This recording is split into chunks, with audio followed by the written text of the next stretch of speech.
Sean bienvenidos a una nueva entrega de Respuestas. Matrimonios en crisis en una sociedad a la deriva es la serie que hemos venido desarrollando a lo largo de las últimas semanas.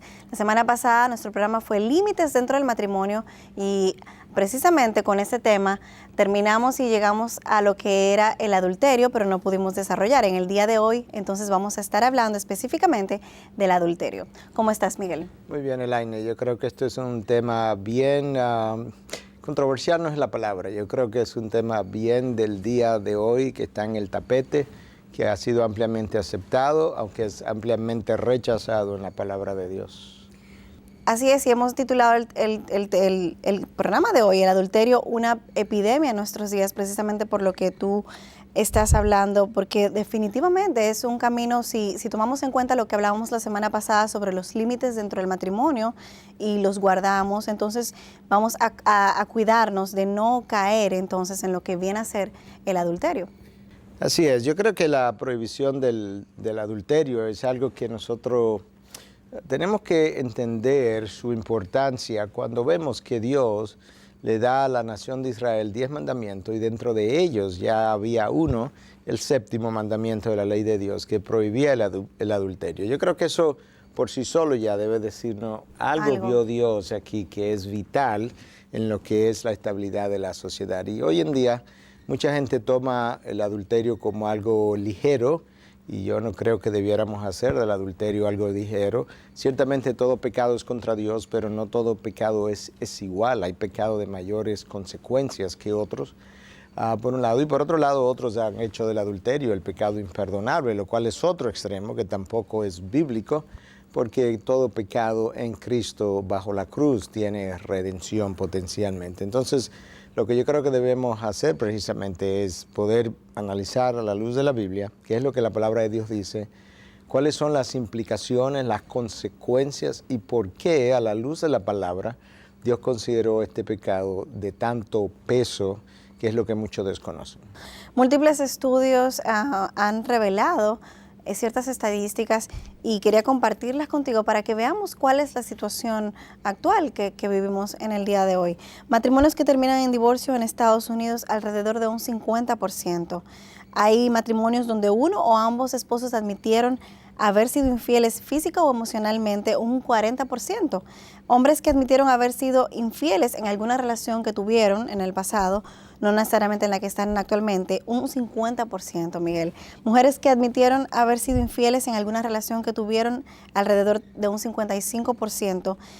Hombres que admitieron estar dispuestos a tener una aventura si tuvieran la certeza de que no van a ser descubiertos, un 70%, alrededor de un 70%. Y mujeres alrededor de un 70% también. Es increíble. O sea, personas que si tuvieran la certeza de que no van a ser descubiertos en lo que es el adulterio, estarían dispuestos a tener una relación fuera del matrimonio. Lo cual te dice que todo el mundo está esperanzado de que quizás se dé, cuando digo todo el mundo, estoy generalizando, pero mucha gente está esperanzado en que se pudiera dar una situación en la que ese fuera el caso para poder hacerlo. Yo creo que hay razones en la sociedad que nos dicen por qué hemos llegado ahí. Eso te iba a preguntar, ¿cuáles son las razones por las que el adulterio ha aumentado? Bueno, yo creo que podemos citar varias cosas. En los últimos 50 años posiblemente, a partir del año 1960, la década que le dio la vuelta al mundo, por así decirlo, y lo dirigió en otra dirección.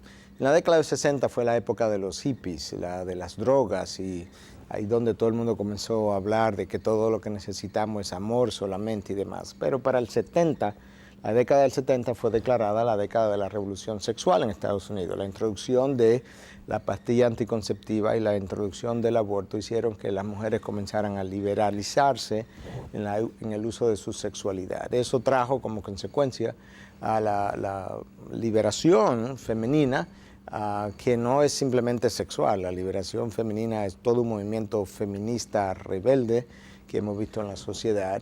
Eso va acompañado de lo que ha sido señalado como la pérdida de los frenos sociales. Cuando los valores absolutos se pierden, pues los frenos se pierden. Pero antes que se perdieran los frenos, comenzamos a perder el sentido de vergüenza, el sentido de la culpa, el sentido del deber. Y cuando esos tres sentidos se pierden, no hay esperanza para la sociedad. Y también con cónyuges que trabajan cada vez más fuera de sus hogares, largos viajes, varios días de viajes, eso aumenta la posibilidad de la tentación, la intensidad de las tentaciones muchas veces se ha aumentado por el bombardeo sensual de nuestros días, y todo eso ha traído como consecuencia esta epidemia, que es como le estamos llamando de forma ilustrativa a lo que es el adulterio en el día de hoy. Así es. Es probable que muchos piensen que existe un adulterio, que es el de ser infiel con su mujer físicamente, pero leyéndote las estadísticas veo que hablaba también de emocionalmente. ¿Hay diferentes tipos de adulterio? Sí. ¿Un solo tipo de adulterio? No, definitivamente. El adulterio no comienza en la cama, el adulterio no comienza con el toque físico. El adulterio comienza cuando un hombre casado o una mujer casada comienza a confiar sus emociones, sus luchas emocionales al sexo opuesto, cuando eso es un área que debió haber sido reservada para su cónyuge. Ahí hay un adulterio emocional y casi todos los adulterios ahí es que han comenzado. Si eso no para ahí, entonces nosotros pasamos al adulterio mental, donde no ha habido contacto físico, pero sí ya uno de los dos está imaginando lo que pudiera estar pasando en contacto con el otro. Lo cual quiere decir que el campo de batalla viene a ser la mente. Definitivamente, la mente es donde yo pierdo o gano mis batallas. Antes de yo caer, yo caigo en mi mente. Yo decido en mi mente si voy a caer o no voy a caer, por la manera en que he ido pensando y hasta donde aprobé en mi mente primero lo que iba a hacer en la realidad. El adulterio también es, entonces ahí hablamos de un adulterio mental. Cuando tú estás pensando en esa otra persona de una forma sexual. El adulterio es emocional siempre, espiritual siempre, porque es un valor espiritual que Dios ha establecido. Y Dios de alguna manera nos ha ayudado a entender que cuando una persona se junta con otra persona sexualmente, ellos se hacen una sola carne con esa persona. Lo que nos dice que hay un intercambio bien profundo a nivel de lo que es el alma del individuo. Yo no estoy diciendo que uno le pasa al otro cosas espirituales, pero hay un intercambio profundo, íntimo, que va más allá de la mera unión física. Y finalmente, el adulterio físico, que es la consumación del acto, que no tiene que llegar a la forma más íntima. Ya cuando tú comienzas con un beso con la persona del sexo opuesto, que no es tu esposa o esposo, pues ya es un adulterio definitivamente. Cuando leemos la Biblia, Miguel, detenidamente, hay múltiples cosas que nos pueden llamar la atención, y una de ellas es el hecho de que Dios incluyera, tal y como tú mencionaste hace un momento, dentro de las primeras 10 leyes para la nación de Israel, una ley que prohibiera precisamente el adulterio. ¿Qué tan grave pueden ser las consecuencias de este pecado que requirió que fuera incluido en las primeras 10 leyes de la nación de Israel? Bueno, mira, antes de entrar en las consecuencias que nos ayudan a ver la gravedad, hablemos de un poco de un par de cosas. En primer lugar, si tú desestabilizas el matrimonio, que el adulterio lo hace, desestabiliza la familia. Si desestabiliza la familia, desestabiliza la sociedad. De ahí la importancia que Dios quiera regular esto. En segundo lugar, tenemos que recordar que el hombre es capaz de distorsionarlo todo. Cuando Dios dice no adulterarán, el séptimo mandamiento, eso era válido para el hombre y la mujer. Sin embargo, el hombre en el pueblo hebreo entendió que era solamente para la mujer. O sea, cuando un hombre un hombre casado tenía una segunda mujer, ellos no veían eso como adulterio, pero en el caso de la mujer sí se veía como adulterio. Y quizás pudiéramos continuar hablando un poco más de esto a lo largo del programa, pero la distorsión del hombre de lo que Dios ordena es espeluznante. Hablábamos hace un momento de que aparentemente la prohibición del adulterio era muy importante para Dios como para incluirlo en las 10 primeras leyes que le dio a la nación de Israel, y tú me comentabas incluso que en aquel entonces se consideraba que esta prohibición era específicamente para las mujeres. Bueno, la cultura pensaba así, eso no es lo que la palabra dice. Entonces, lamentablemente hoy todavía mucha gente piensa que el adulterio es peor en la mujer que... Se ve peor en la mujer que en el hombre. En el hombre, y muchos cristianos todavía piensan así, lo cual nos dice que nosotros seguimos leyendo la Biblia culturalmente. Pero eso no es lo que la palabra de Dios dice. Claramente la palabra de Dios establece diferencias. Yo hablaba de que quizá no la establece, percepción... no establece diferencia entre el entre adulterio del hombre y el adulterio de la mujer. No adulterarás, es para ambos. Es para ambos, pero probablemente la percepción se da porque es la mujer la que comete adulterio en la historia bíblica. Entonces, por eso te hacía la pregunta antes de salir, si bíblicamente podemos demostrar que esta prohibición es también para el hombre. Sí, definitivamente. Yo creo que hay varias maneras de poder hacer eso. Comencemos con un evento en el Nuevo Testamento y luego movámonos al Antiguo Testamento. El famoso pasaje de Juan 8, donde la mujer es tomada en adulterio, porque están tratando de probar a Jesús para ver si, de acuerdo a la ley de Moisés, había que apedrear a esta mujer por haber sido culpable de adulterio. Entonces en Juan 8, a partir del versículo 5 decimos, leemos, y en la ley Moisés nos ordenó apedrear a esta clase de mujeres. Entonces le preguntan a Jesús, ¿tú pues qué dices? Decían esto, dice el texto, probándole para tener de qué acusarle. Pero Jesús se inclinó y con el dedo escribía en la tierra. Entonces ahora nosotros no sabemos qué Jesús escribió en la tierra, pero en la medida que él fue escribiendo, la gente se fue retirando y al final no había nadie que la acusara. Jesús estaba consciente que aquí había una trampa, no solamente por lo que había en su corazón, es que me han traído solamente a una persona de los dos culpables y quieren que yo abogue por lo que es el apedreamiento de esta mujer, pero ¿y dónde está el hombre? No sabemos si Jesús comenzó a escribir quizá los pecados del corazón de los que estaban ahí o el nombre del mismo hombre adúltero que nos habían traído. ¿Quién sabe? Pero sí nos dice que Jesús no cayó en esta trampa de castigar solamente a la mujer en ausencia del otro culpable. Eso por un lado. Pero nos vamos al Antiguo Testamento y nosotros lo vemos claramente en varios pasajes. Mira, Levítico 20:10 dice, si un hombre comete adulterio con la mujer de otro hombre, el adúltero y la adúltera ciertamente han de morir. Ambos habrían de morir. La culpa era para ambos. Volvemos a ver lo mismo en el libro de Deuteronomio, que es la reafirmación de la ley de Dios semanas antes de entrar a la tierra prometida. En 22:22 leemos, si se encuentra un hombre acostado con una mujer casada, los dos morirán. El hombre que se acostó con la mujer y la mujer, así quitarás el mal de Israel. Si esas dos citas no son suficientes para ayudarnos a entender que Dios castigaba el adulterio de igual manera en uno como el otro, déjame leerte finalmente un texto más donde claramente la acusación es contra el hombre, ni siquiera contra la mujer. En el texto de Malaquías hay un texto donde nosotros leemos lo siguiente a partir del capítulo 2, versículo 13. Y esta otra cosa hacéis, cubrís el altar del Señor de lágrimas, llantos y gemidos, porque Él ya no mira la ofrenda ni la acepta con agrado de vuestra mano. Y vosotros decís, ¿por qué? Porque el Señor ha sido testigo entre tú y la mujer de tu juventud, contra la cual has obrado deslealmente, aunque ella es tu compañera y la mujer de tu pacto. ¿Qué es lo que está ocurriendo aquí? El pueblo judío viene donde Dios, vía el profeta Malaquías, y le dice, nosotros oramos y nosotros estamos llorando delante del altar porque tú no nos escuchas, tú no recibes con agrado nuestra ofrenda. ¿Qué es lo que está pasando? Y Dios dice, no me vengas con lloriqueo, tú sabes bien, tú sabes qué es lo que está pasando. Tú te casaste, tú tienes una mujer desde tu juventud y tú has obrado infielmente, deslealmente contra ella. Y ahora, siendo infiel contra ella, que es la mujer de tu pacto, tú vienes donde mí a llorarme, a ofrecerme cosas para que yo las reciba con agrado, y cuando no te oigo, ahora te quejas. No, ¿tú quieres saber cuál es la respuesta? Esa es la respuesta, tu infidelidad contra tu mujer. ¿Te das cuenta cuán severamente Dios en este momento empuja al hombre contra la pared y le dice, tú eres un hombre infiel, tú no debes esperar que yo escuche tus oraciones? Increíble.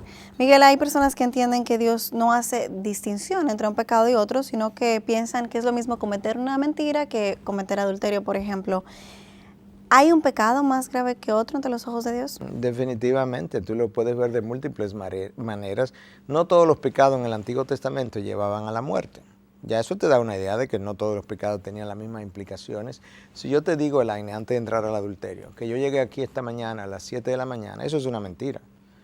Si yo mato y eso es un pecado. Si yo mato a una persona antes de llegar aquí a hacer el programa, eso es otro pecado. ¿Me vas a decir decirte que llegué a las 7 de la mañana a quitarle la vida a una persona es la misma cosa porque ambos son pecados? Claro que no. Bueno, cuando lo llevamos al adulterio, te das cuenta entonces que no, el adulterio, por sus implicaciones que vamos a estar viendo a lo largo del programa, es uno de los pecados de más severidad en la palabra de Dios. Mira lo que dice Primera de Juan 5, 16, 17. Si alguno ve a su hermano cometiendo un pecado que no lleva a la muerte, pedirá, y por él Dios dará vida a los que cometan pecado que no lleva a la muerte. Hay un pecado que lleva a la muerte, y yo no digo que deba pedir por ese, toda injusticia es pecado y hay pecado que no lleva a la muerte. Si hay un pecado que lleva a la muerte, independientemente de cuál sea, y hay un pecado que no lleva a la muerte, que no vamos a entrar por el tiempo en los detalles de esas distinciones, pero si hay uno que sí lleva y otro que no lleva a la muerte, obviamente hay una distinción que Dios te está haciendo en la severidad del pecado. De manera que ahora Dios es quien puede hacer, quien tiene la autoridad para hacer la diferenciación, no nosotros los hombres. Miguel, quiero citarte este versículo, algo que es bastante controversial y que muchas personas ni siquiera lo entienden y lo toman como a la ligera, como que es algo como retórico, que eso es poesía, pero que no es así. Se trata de Mateo 5, del 27 al 28, dice: habéis oído que se dijo no cometerás adulterio, pero yo os digo que todo el que mire a una mujer para codiciarla, ya cometió adulterio con ella en su corazón. Bueno, ¿qué es lo que Cristo está haciendo? Él viene, inaugura la nueva era de la gracia, pero cuando Él hizo eso, Él hizo muchas cosas a la vez. Por un lado, ciertamente la pena capital para el adulterio y otros pecados iba a quedar abolida en ese momento. La pena era la muerte. La muerte. Para aquellos pecados que eran parte de la ley de Moisés.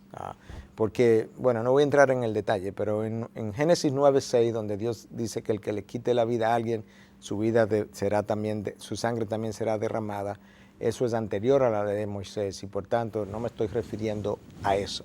Estoy refiriendo a aquellos pecados que llevaban a la pena capital dentro de la ley de Moisés, quedaron abolidas. Ok, entonces Cristo hace eso. Pero a la vez, Cristo nos ayuda a entender que la función de la ley no era simplemente para aquellas cosas que se limitaban a la letra de la ley. La letra de la ley en el adulterio era el adulterio físico y eso era como ellos lo entendían. Cristo nos está diciendo, no, detrás de la letra de la ley también está el espíritu de la ley. Y el espíritu de la ley en contra del adulterio prohíbe no solamente la parte física, sino que si ya tú piensas querer, poseer la mujer ajena, ya tú has cometido adulterio en tu corazón. Aunque hombres y mujeres lo justifican diciendo que solamente están mirando, pero que no están... Una cosa es, fíjate que el texto nos dice, si mirar a la mujer ajena es si la codicias, si tú la quieres poseer, si tú la quieres disfrutar cuando no es tuya. Pero la línea es bastante delgada, obviamente. Bueno, es delgada cuando yo no presto atención a las palabras. Ver y desear la mujer ajena no es lo mismo. Yo pudiera ser tentado porque somos un cuerpo caído y el cuerpo caído tiene deseo. Pero una vez en mi tentación yo comienzo a pensar, ¿cómo sería estar con esta mujer en la intimidad?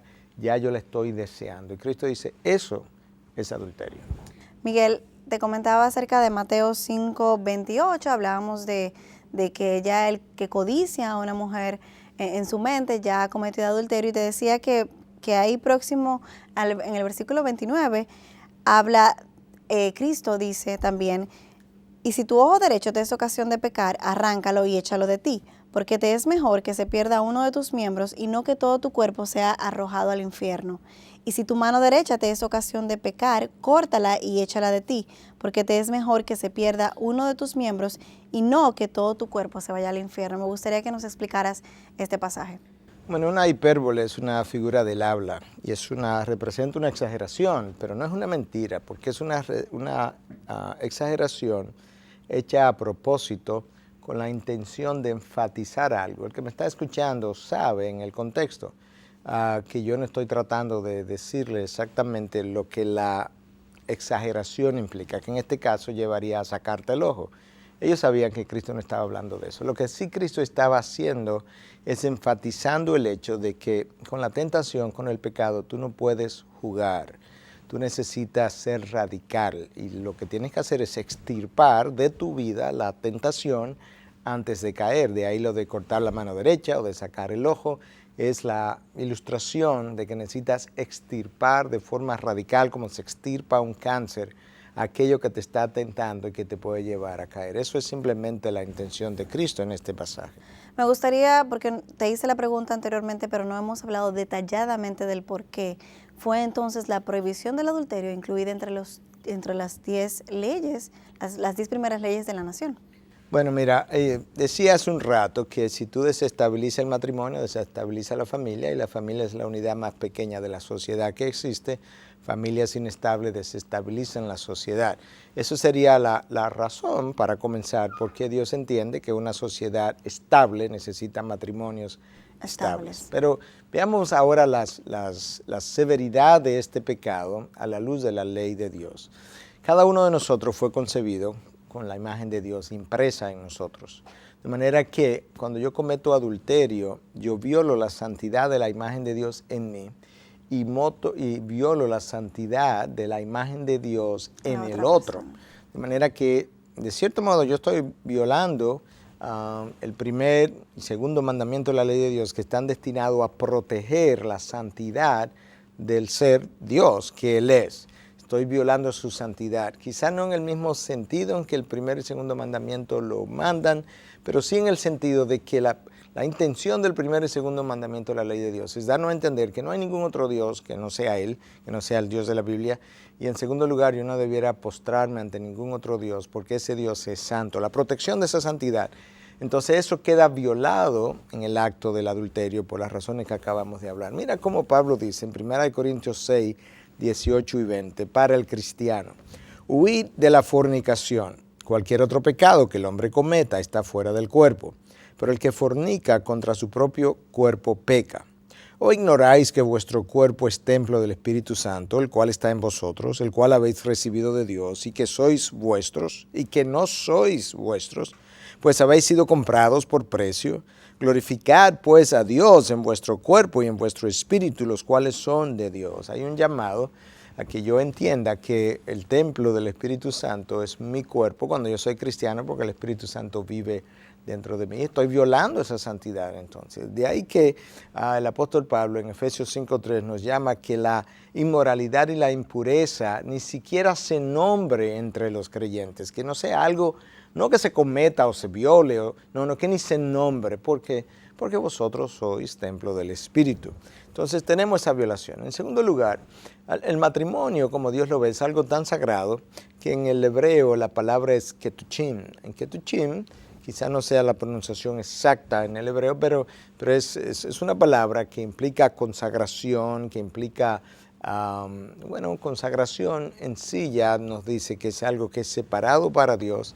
Y en este caso, cuando hablamos de que el matrimonio es ketuchim, estamos diciendo que Dios en el matrimonio separa a un hombre para una mujer y a una mujer para un hombre, y esa consagración entonces implica un uso exclusivo.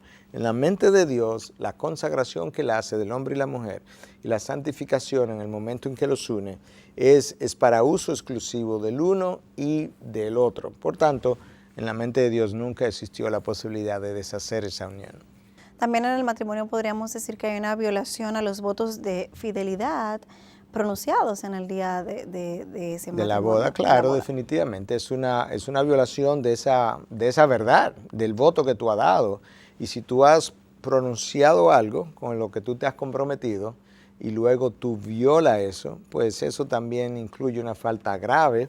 El noveno mandamiento de la ley de Dios habla de no hablar mentiras.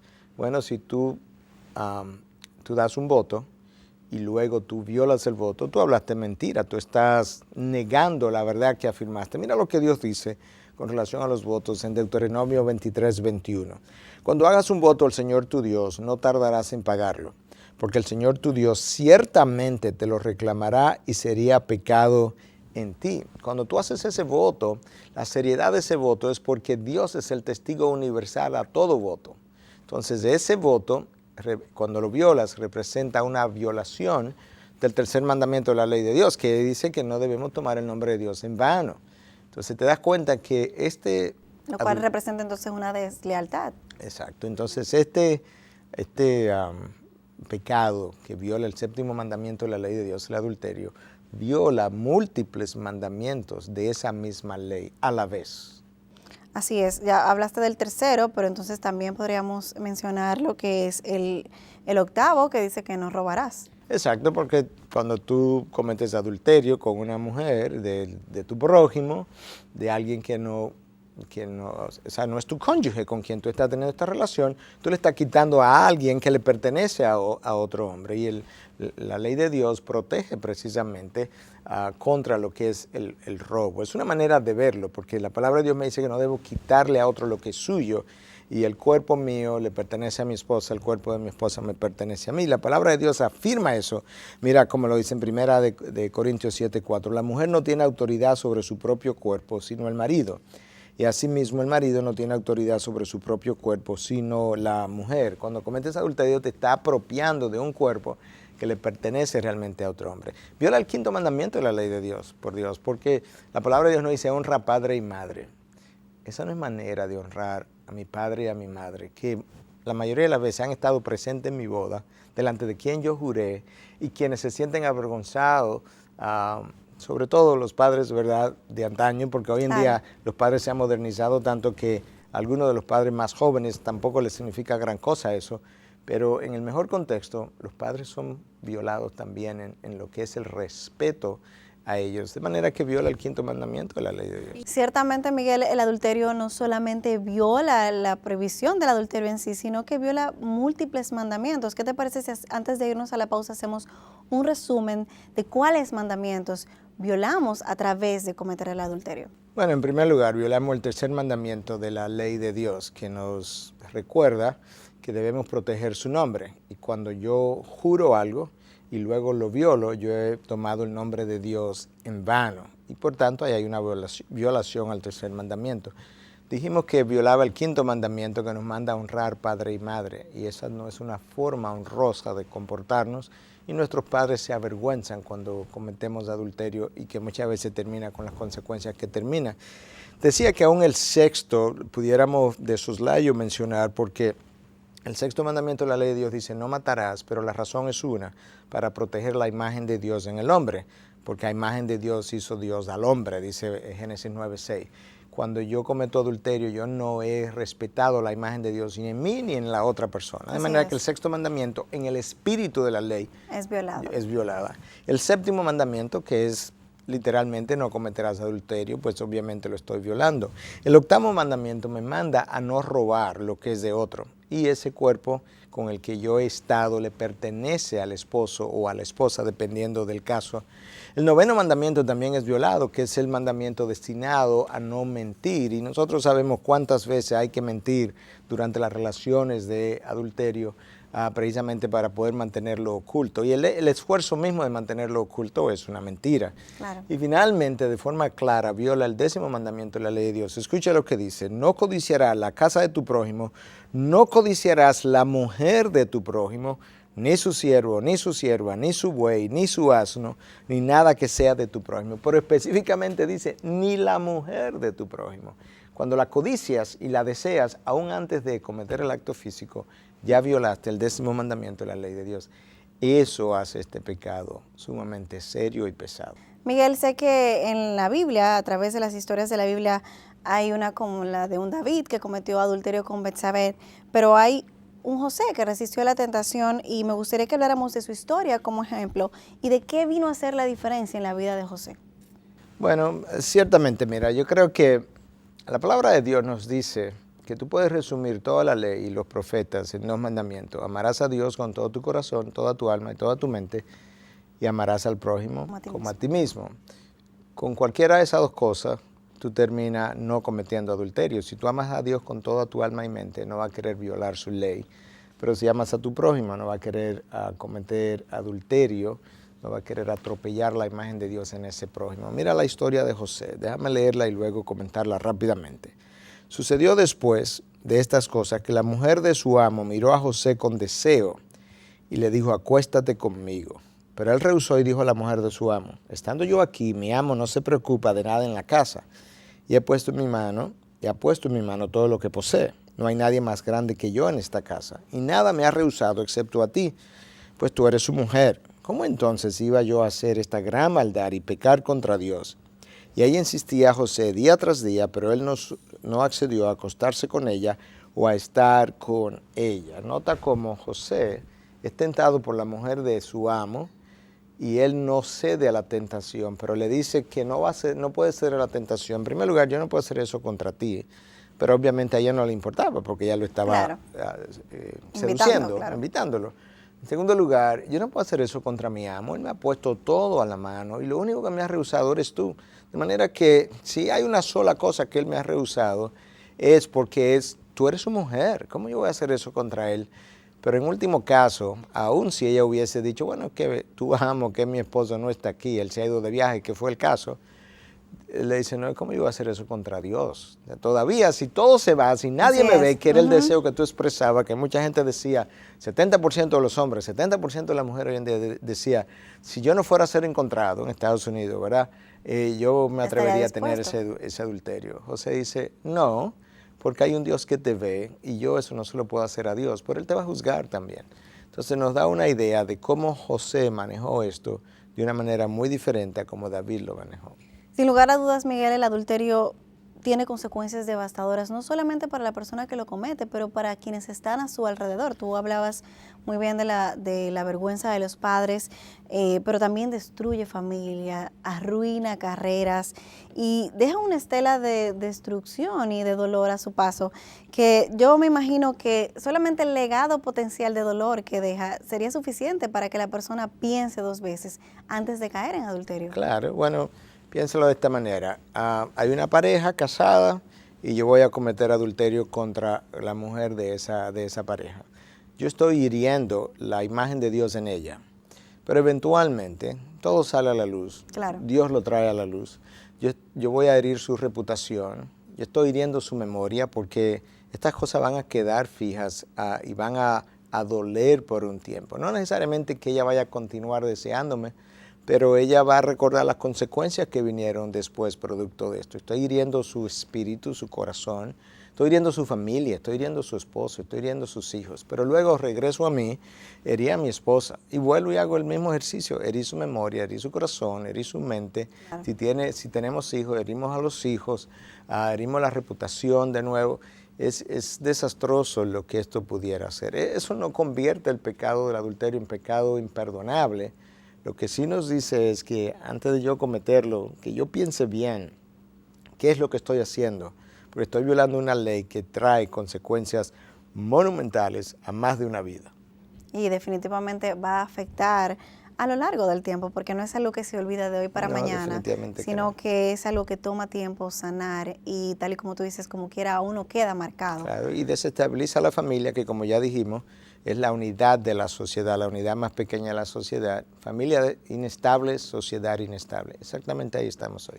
Miguel, el adulterio definitivamente es algo más común de lo que nosotros pensamos hoy en día y definitivamente sería muy importante que pasáramos entonces a nuestro segmento de respuestas literarias y veamos qué libros nos pueden ayudar a abundar o a profundizar en este tema tan importante. Adelante.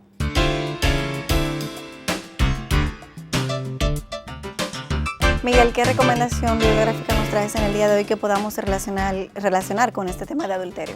Bueno, el primer libro que quiero recomendar se llama en inglés The Meaning of Marriage, o El significado del matrimonio, de Tim Keller, que creo que ya fue traducido al español. La razón por la que quiero traer este libro en un programa que trata del adulterio es porque si nosotros entendiéramos el significado del matrimonio, no cometiéramos adulterio. Tim Keller usa, creo que es su primer capítulo, donde da una cantidad significativa de información estadística acerca del número de % de personas que se casan hoy, las que conviven juntas sin casarse. Pero al final lo que él está llevando a la conclusión es que la convivencia antes del matrimonio no mejora la calidad de vida del matrimonio y de hecho la mayoría de esas personas terminan más en divorcio que los que nunca convivieron antes de casarse. Ni garantiza tampoco, porque muchos piensan que es una garantía. Exacto, ni lo garantiza y al contrario, las estadísticas hablan de que hay más divorcio en esas parejas que conviven antes de casarse que las que no conviven. Y eso es parte de su análisis. En segundo lugar, Tim Keller habla mucho y demuestra estadísticamente cómo, a pesar de que la mitad de la población hoy en día en una sociedad como Estados Unidos no se casa, sino que simplemente vive juntos, los estudios han mostrado cómo aquellos que se casan y se comprometen están más satisfechos que aquellos que simplemente conviven. Y hay una serie de información que él usa para llegar a que realmente Dios tenía razón cuando dice todo lo que dice acerca del matrimonio y del significado que tiene. Yo les recomiendo este libro. Yo creo que es uno de los mejores libros que se ha escrito acerca de este tema, The Meaning of Marriage, el significado del matrimonio. El segundo libro que yo quisiera recomendar hoy, también estoy bastante seguro que fue traducido al español, es Límites en el noviazgo, Boundaries in Dating. ¿Por qué yo estoy recomendando esto aquí? Es porque cuando esos límites no son puestos en el noviazgo, no estarán presentes en el matrimonio y el noviazgo es una preparación en esos casos para el adulterio. Los límites tienen que comenzar a establecerse en el noviazgo, los límites en contra del sexo opuesto.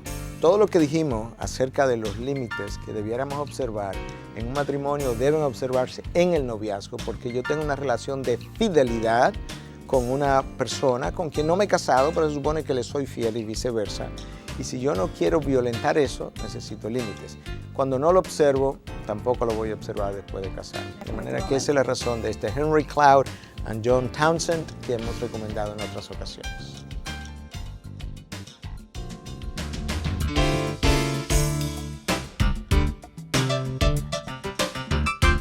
Continuamos con respuestas. Miguel, el adúltero, de acuerdo a la palabra de Dios, muestra una falta de entendimiento. Dice Proverbios 6:32, el que comete adulterio no tiene entendimiento, destruye su alma el que lo hace. Así es. ¿Qué es lo que no entiende el adúltero? Bueno, hay múltiples cosas que él no entiende. En primer lugar, él no ha entendido el temor de Dios. En segundo lugar, él no ha entendido la santidad de Dios. En tercer lugar, el adúltero no ha entendido la ley de Dios y cómo la viola de múltiples maneras. En cuarto lugar, pudiéramos decir que el adúltero no ha entendido el valor que tiene su esposa, la mujer de tu juventud, la mujer de tu pacto, como dice Malaquías en el texto que leímos hace un tiempo. No ha entendido el valor de la mujer y de sus hijos cuando tienen hijos. Él no ha entendido el amor por el prójimo, porque eso no es amar al prójimo. Muchos llegan a compartir físicamente, supuestamente por amor, es que yo te amo tanto. No, eso no es amar al prójimo. En el mejor sentido de la palabra, el amor no se comporta indecorosamente, dice 1 Corintios 13. De manera que él no entiende eso. Él no entiende que lo que él está haciendo es egoísta, de manera que él no entiende su propio egocentrismo, porque simplemente le está dando rienda suelta a deseos que son tuyos, pero que está dañando a mucha gente. Él no entiende lo que es el valor de la familia como núcleo de la sociedad, que ya hemos aludido a esto, cómo la desestabiliza. Él no entiende lo que es la santidad del cuerpo de Cristo. Cuando tú eres cristiano y perteneces a una iglesia y tú cometes adulterio y tú violas la santidad del cuerpo de Cristo al que tú pertenecías y que debiste haber honrado. Y también no entiende lo que es el dominio propio. El dominio propio te dice tú puedes contenerte, no todo el mundo ha cometido adulterio, no todo el mundo que ha sido tentado ha cometido adulterio, no todo el mundo que estuvo en tu situación llegó más allá. Entonces tú no entiendes tampoco lo que es el dominio propio. ¿Te das cuenta? Porque la palabra de Dios dice que el que comete adulterio le falta entendimiento. Es un entendimiento una falta de entendimiento que es multifacético, pudiéramos decir. Se dice que las necesidades insatisfechas de cualquiera de los integrantes de la pareja son una causa importante de las aventuras extramaritales. Y te comentaba que me gustaría que nos mencionaras cuáles son esas necesidades, tanto en el hombre como en la mujer, que deben ser llenadas. Bueno, para llenar las necesidades necesitamos cercanía y muchas parejas comienzan muy tempranamente a alejarse, entonces las necesidades quedan sin ser llenadas. En la mujer, muchas veces lo que ella anda buscando es afecto. Te voy a dar una lista de cosas que la mujer considera importante y luego hablaremos del hombre. Cuando eso no está, entonces ella va a buscar ese afecto en otro lugar. En el pasado, lo más común es que ella buscara eso en sus hijos, los hijos que estaba criando. Hoy en día ella quiere buscar eso muchas veces hasta fuera del núcleo familiar. Pero ella necesita un afecto que es más que el de los hijos, que es distinto al de los hijos, que es el que un esposo puede dar. Conversación es otra de las necesidades de las mujeres para expresar sus emociones, sentimientos, ideas, lo que piensan. Honestidad, eso es algo que ella requiere, ese es que valora para poder darle calidad a su relación. Hace sentir segura también. Y le da seguridad, yo creo que es una buena observación. Franqueza, que es parte de la honestidad. Apoyo financiero, que es parte de sentirse seguro. Y compromiso, ella necesita sentir que su esposo está comprometido con el bienestar del matrimonio, de la pareja y de los hijos. Hay otras, pero en general hay algunas que son prioritarias. En el hombre no lucen exactamente así. Mientras que la mujer quiere afecto, el hombre tiene mucha necesidad de placer sexual. Es un hombre mucho más biológico en ese sentido. Y eso hace que muchas veces cuando la esposa simplemente quiere un abrazo o una caricia, que él piense que la esposa lo está buscando para tener relaciones y ella no estaba pensando en eso muchas veces. Compañerismo, él no le gusta sentirse solo, prefiere sentirse acompañado. Una esposa atractiva, para muchos hombres eso es algo prioritario, como que se sienten menos si no es así. Ayuda doméstica, que se sienta que la casa está en orden o limpia. Él se siente atendido. Se siente atendido en la casa. Admiración, eso es algo que para el hombre es importante, porque él como que siente respeto cuando es admirado.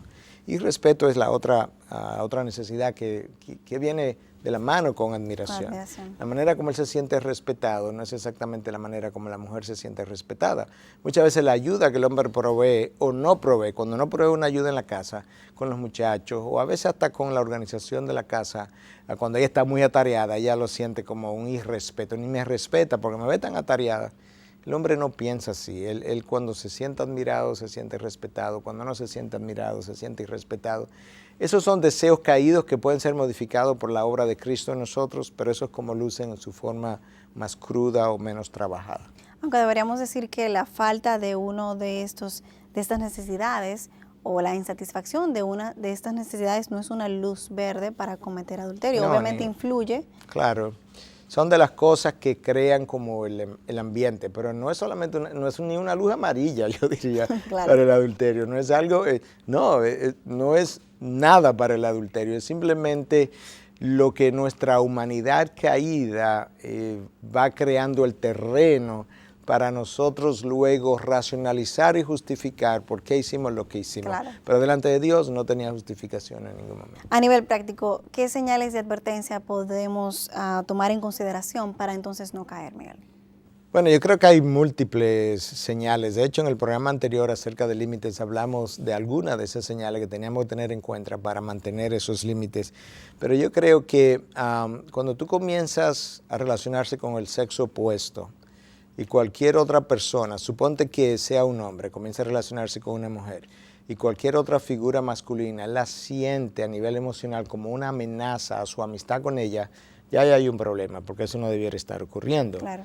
Cuando tú comienzas a tener una particular atención hacia lo que es la forma de vestir o de lucir del sexo opuesto que no es tu pareja, hay también un problema que tú tienes que prestar atención. Cuando experimentas sentimientos románticos o sueñas con tener esa otra persona, obviamente ya ha ido muy lejos. De esa misma manera, cuando tú comienzas a hacer planes y siempre quieres incluir en la mayoría de tus planes a esa otra persona para que vaya con nosotros, para que nos acompañe, no es que no pueda ser, pero cuando tiene que ser parte de eso, o cuando tú pierdes interés en esos planes porque esta otra persona no va a venir con nosotros, ahí hay también un problema al cual nosotros tenemos que prestar atención.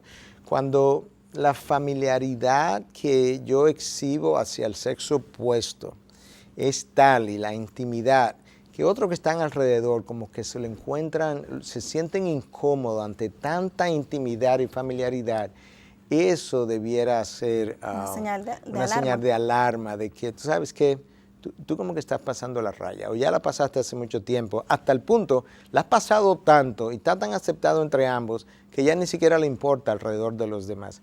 Yo creo que cuando esas cosas ocurren ya probablemente el adulterio físico quizás ya está dándose, aunque no hayan llegado a la última consumación física del acto sexual.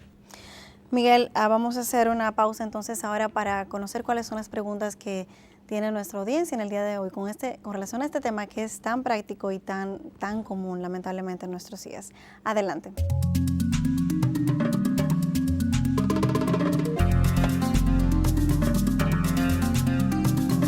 Integridad y Sabiduría es el portal a través del cual recibimos las inquietudes e interrogantes de nuestros televidentes que se relacionan a los temas que estamos tratando en la actualidad. En el día de hoy tenemos dos preguntas, las cuales quisiéramos compartir contigo, Miguel. La primera es, mi esposo aparenta estar involucrado en una aventura amorosa o en algún adulterio emocional, pero él lo niega. Lo he confrontado varias veces y siempre me dice que no hay nada y que no tengo pruebas de nada. ¿Cree que debo poner un detective privado para asegurarme de conseguir pruebas? Mira, yo creo que en ocasiones hay personas que han hecho esto y le ha funcionado porque consiguieron las pruebas que necesitaban. En sentido general, no es algo que nosotros recomendamos por varias razones. Número uno, para el cristiano, yo creo que él necesita confiar en Dios que trae todas las cosas que están ocultas, la trae a la luz. Y Dios tiene un tiempo para cada cosa y lo que Dios hace, lo hace hermoso en su tiempo. Por tanto, yo creo que es preferible descansar en el Señor, buscar la asesoría, si usted es cristiano, de su pastor, de manera de cómo ver si el nivel de confrontación comienza a ser aumentado a nivel pastoral y demás. Por otro lado, también he oído historias de detectives poco honestos que han estafado a sus clientes, que le han mentido a sus clientes. Entonces, ¿qué tanta credibilidad podemos tener en un detective que no conozco, a quien yo le estoy pagando y que en definitiva hay detectives honrados, yo pienso, ¿verdad? Porque no lo conozco a todos, no quiero juzgarlo. Pero habrá otros que simplemente quieren rascarle el oído al quien me está pagando. Y te ofrezco quizá pruebas parciales porque yo quiero que tú me sigas pagando por horas. En sentido general, yo no creo que las experiencias han sido buenas del todo. Sobre todo si usted es cristiano, confía en Dios, Él tiene un tiempo para cada cosa. Así es. La segunda pregunta dice, hoy en día las compañías hacen viajes de fin de semana, fiestas, etcétera, donde solo el empleado está invitado. A veces hasta le prohíben expresamente traer a su cónyuge al evento para crear unión entre el grupo. ¿Qué opinión tiene usted de esta tendencia tan común hoy en día? Bueno, mire, entre algunos de nosotros cristianos tenemos una expresión que yo la voy a usar, que dice, eso huele a azufre. Eso es para significar, eso solo puede estar en un plan maquiavélico del infierno, por Dios. ¿Cómo tú vas a separar al esposo de la esposa un fin de semana donde van a haber mujeres y hombres también sin compañeros, donde se va a estar bebiendo, donde se va a estar bailando, donde se van a estar compartiendo invitaciones? Y tú me vas a vender la idea que esto es para crear unión en el grupo. Hay maneras de crear unión en el grupo estando en la compañía a la luz de todo el mundo sin tener que irnos de fin de semana. Y honestamente yo cuestiono profundamente la intención de los organizadores de cada evento de esa naturaleza. Yo no creo en la intencionalidad sana de ningún organizador que se proponga hacer esto. No la puede haber, no la puede haber. Si él se siente juzgado, pues que se sienta juzgado. Yo creo que aquí hay una intención premeditada que quiere llevar a algunas personas a algunas cosas que Dios no aprueba. Ese no es el diseño de Dios para el matrimonio. Mi recomendación, opóngase esposo, opóngase esposa con todas sus energías a que su cónyuge participe en algo como esto. No lo puedo decir de una manera más enfática.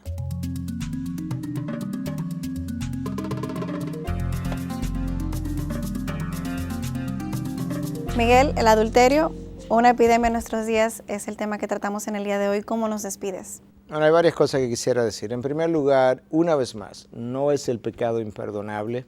Si hay algo que caracteriza a Cristo es la obra redentora en nuestras vidas, de tal manera que si usted cometió adulterio y se arrepiente, va delante de Dios, pide perdón de corazón, usted puede contar con el poder de Dios para comenzar a restaurar. Habrán consecuencias, no hay duda de eso, y algunas quizás hasta dolorosas, pero tendrá a Dios de su lado para ayudarle a recoger las consecuencias y poder tener una vida de perdón, de significado, de propósito a partir de ahí.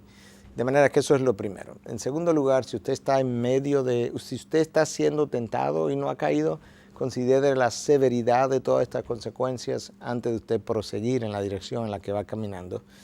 En tercer lugar, si ya está cometiendo adulterio, está en el medio del acto y no se escuchó, recuerde que Dios permite vuelta en U.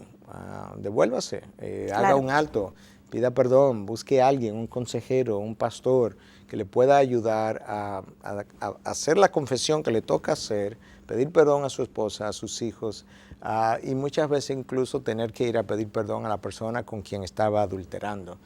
Esas son de las cosas. Por otro lado, la palabra de Dios nos da permiso para el divorcio en caso de adulterio. Eso no quiere decir que yo tengo que divorciarme. Yo creo que hay muchas cosas a considerar. Y una de las cosas que caracteriza a Cristo es el perdón, de manera que en muchos casos lo ideal sería el perdón para la reconstrucción. Sin embargo, hay casos en que no se puede, hay casos en que no se debe, hay casos y hay casos. Y yo quería traer a colación, de hecho, un texto de Jeremías, porque Dios se casa con Israel, por así decirlo, y le llama a su esposa incluso, y en un momento dado le da carta de divorcio, y es precisamente por adulterio espiritual, porque se fue detrás de otros dioses que Israel consideraba precisamente, o que Dios consideraba precisamente un adulterio en contra de él, su esposo. En Jeremías 3, versículos 7 y 8 dice, y me dije, después que ella, refiriéndose a Israel, haya hecho todas estas cosas, volverá a mí, mas no regresó, dice Dios. Y lo vio su pérfida hermana Judá, que era la parte sur de Israel. Y vio que a causa de todos los adulterios de la infiel Israel con dioses ajenos, yo la había despedido dándole carta de divorcio. Con todo, su pérfida hermana Judá no tuvo temor, sino que ella también fue y se hizo ramera. Israel era la parte norte de Israel, como tenía ese nombre, y Judá la parte sur. Dios la envía al exilio a la parte norte, las 10 tribus de Israel, 150 años antes que Judá. Judá vio lo que Dios hizo con la parte norte, que le dio carta de divorcio, le envió al exilio. Y a pesar de eso, Judá, como quiera, fue y cometió adulterio con otros dioses ajenos. Y Dios le envió al exilio a Babilonia también. En un sentido le dio carta de divorcio. Lo que estoy diciendo es que aún para Dios esto fue considerado muy serio. Y Dios usa lo que es la historia de la nación de Israel en contra de él como su esposo para ilustrar precisamente la consecuencia y lo que implica el adulterio en un matrimonio. El matrimonio, a la luz del Nuevo Testamento, tipifica lo que es la unión de Cristo con su iglesia. Las consecuencias son devastadoras. Solamente un 35% de los matrimonios que han cometido adulterio logran quedarse y sanar. Bueno, de hecho, quizás el 35% muchos no sanan tampoco, pero permanecen. El 65% terminan deshaciéndose. Todo esto constituye una advertencia en contra de este pecado, pero no olvide, Dios es un Dios de restauración, de perdón. Si usted está en medio de eso o ya pasó por eso, vaya donde Dios a pedir perdón y que Él lo pueda restaurar. Definitivamente, siempre hay esperanza. Así es. Miguel, muchísimas gracias. Gracias por traer este tema. Aún todavía no finalizamos esta serie tan interesante. Nos faltan aún temas más por desarrollar. Varios temas, yo creo, varios programas. Así todavía. A ustedes, amigos televidentes, el programa que desarrollamos en el día de hoy es parte de la serie Matrimonios en Crisis en una sociedad a la deriva. Gracias por habernos acompañado. Les invitamos, como siempre, a visitar nuestra página en internet, la dirección integridadysabiduría.org. Nos veremos en una próxima ocasión.